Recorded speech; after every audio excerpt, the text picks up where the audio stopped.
the film is going to tour, and one of the stops is London. Which so how interesting? I mean, are you trepidatious about bringing this film to your people? You know, like, or is it? Are you kind of excited to show it to your? I'm very excited, but I can't wait to be back in England. I can't wait. The idea of going to the pub with my friends is pretty appealing. That's awesome. Yeah. I was told to ask you a question about how Mario Testino discovered you, and I'm wondering. I heard the story is really awesome. So it's a strange story.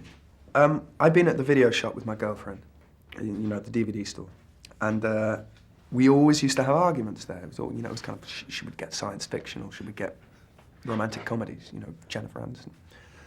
Anyway, so we'd always have arguments. I mean, we were coming back down the street and kind of dramatically, she was on one side of the street and I was on the other side of the street, and kind of, it was a bit of a game, but, you know, yelling things at each other across the street. And then this big black SUV pulled up, and out of it got this man, and he said, "Hello, my name's Mario.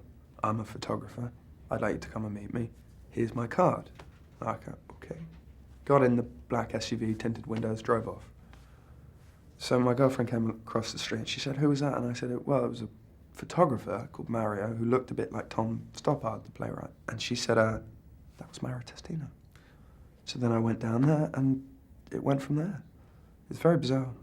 That's crazy. And it could have been potentially really creepy if you didn't know. You know, it is creepy. I mean, I think if my girlfriend hadn't said that's Mario Testino, I don't think I would have gone. And how did that kind of parlay into, you know, into doing what you're doing now? I mean, did that kind of spark an interest, or? No, not at all. No, I don't think modelling and acting are compatible. I think it has a smell of I'll do anything to get in front of the camera. At least, certainly at the early stages. But I was at drama school, and drama school, you know, you're there from 8 in the morning till 7 at night, and yet you're exhausted at the end of it. So there's no time for a job. I tried for a while and it almost killed me. So when you get a phone call saying, "Mario Testino would like to work with you with Kate Moss and you'll pay you this," and you think, God, I can pay myself through drama school with that. And also it's an experience. And has this kind of acting journey been interesting for you in the sense that, do you feel, you know, you come from a family that have done, you know, they're actors, and so was that always in your DNA that you wanted to pursue it, or did you find it, you know, like? I mean, I never know about the DNA kind of nature versus nurture thing. Who knows? I mean,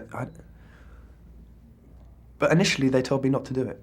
You know, they said it's a life of kind of financial turmoil, you know, psychological instability, paranoia, jealousy, all sorts of things. You know, encouraging stuff.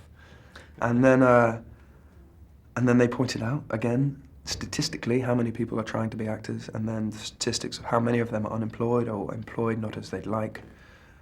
But then, you know, when they saw I was serious about it, and that I was going to drama school and I was willing to invest that time to learn, they said, "Okay, well, we'll support you, kind of, we'll back off and let you do it your way."